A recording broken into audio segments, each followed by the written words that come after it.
വിവാഹം കഴിഞ്ഞ് കുറേ കാലങ്ങളായി. മക്കളും മരുമക്കളും ചെറുമക്കളുമൊക്കെ ആയപ്പോൾ ഒരിക്കൽ ഒരു സ്ത്രീ തൻ്റെ ഭർത്താവിനോട് ചോദിച്ചു,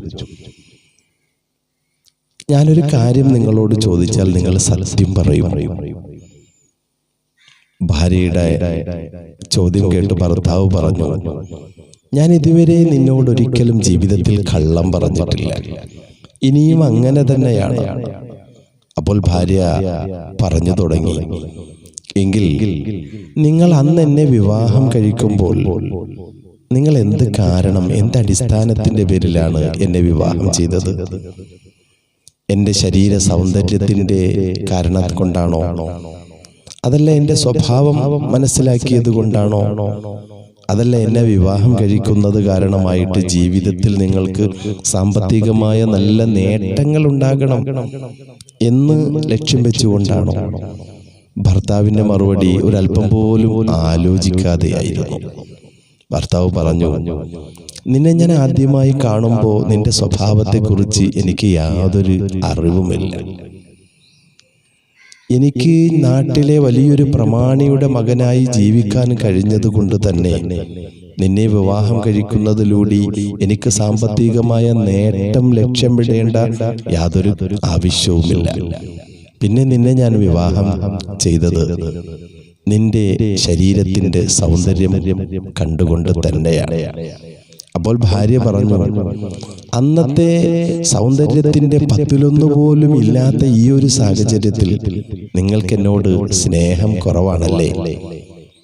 ഭർത്താവിന്റെ മറുപടി എപ്പോഴും പെട്ടെന്നായിരുന്നു. ഭർത്താവ് പറഞ്ഞു, അത് നിന്റെ തെറ്റിദ്ധാരണയാണ്. ഞാൻ നിന്നോടൊരു കാര്യം ചോദിക്കട്ടെ, നിനക്ക് ഐസ്ക്രീം ഇഷ്ടമല്ലേ? ഭാര്യ പറഞ്ഞു, എനിക്ക് വലിയ ഇഷ്ടമാണ്. എന്തുകൊണ്ടാണ് നീ അത് ഇഷ്ടപ്പെടുന്നത്?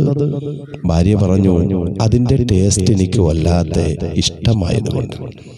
ഭർത്താവ് പറഞ്ഞു, ഐസ്ക്രീം കുടിച്ച് കഴിഞ്ഞതിന് ശേഷം അതിൻ്റെ ബിസ്ക്കറ്റ് കോൺ നീ കളയാറുണ്ടോ അതോ കഴിക്കാറുണ്ടോ? ഭാര്യ പറഞ്ഞു, അത് ഞാൻ കഴിക്കുക തന്നെ ചെയ്യും. ഭർത്താവ് ചോദിച്ചു, എന്തുകൊണ്ട് ഐസ്ക്രീമിൻ്റെ അത്ര പോലും ടേസ്റ്റ് ഇല്ലാത്ത ആ ബിസ്ക്കറ്റ് കോണ് അതിൻ്റെ കപ്പ് നീ കഴിക്കുന്നത്? ഭാര്യ പറഞ്ഞു, ഞാൻ കുടിച്ചതായ ഐസ്ക്രീമിൻ്റെ ചില ഭാഗങ്ങൾ ആ കപ്പിൻ്റെ അവിടെയും ഇവിടെയും പറ്റിപ്പിടിച്ചിരിക്കുന്നത് കാരണമായിട്ട് അതെനിക്ക് കളയാൻ തോന്നാറില്ല. ഭർത്താവ് പറഞ്ഞു, എങ്കിൽ അപ്രകാരമാണ് നിന്റെ ആ ഒരു ശരീര സൗന്ദര്യവും. അന്ന് നിനക്കുണ്ടായിരുന്ന ശരീര സൗന്ദര്യത്തിൻ്റെതായ പല ഭാഗങ്ങളും ഇന്ന് നിന്റെ മനസ്സിൽ അവിടെയും ഇവിടെയും പറ്റിപ്പിടിച്ചിരിക്കുന്നുണ്ട്. അത് കാരണമായിട്ട് ഇന്നും നിന്നോട് എനിക്ക് വല്ലാത്ത സ്നേഹമാണ്. ഇതുപോലെ നമുക്ക് കിട്ടിയതിലും നാം കൊടുത്തതിലും ഒരിക്കലും നാം കണക്ക് പറയാതിരിക്കുക. നമ്മുടെ ജീവിതം ഹാപ്പിയാവും. നമ്മൾ കുറേ നാളുകൾ നമ്മുടെ വയറ്റിനുള്ളിലും കുറേ നാളുകൾ കഴിഞ്ഞ അവസാനം നമ്മൾ മണ്ണിനുള്ളിലുമാണ്. ഇതിൻ്റെ ഇടയിലുള്ള നമ്മുടെ ഈ ജീവിതം ഒരുപാട് പേരുടെ മനസ്സിൽ കയറിപ്പറ്റി അവരുടേതായ മനസ്സിൽ ജീവിക്കുവാൻ നമുക്ക് കഴിയണം.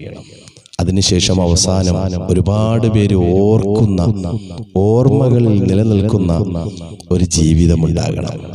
ആകയാൽ നമുക്ക് ജീവിതത്തിൽ കിട്ടിയതിനെ പരമാവധി സന്തോഷത്തോടെ ആസ്വദിച്ചു ജീവിക്കുക തന്നെ വേണം.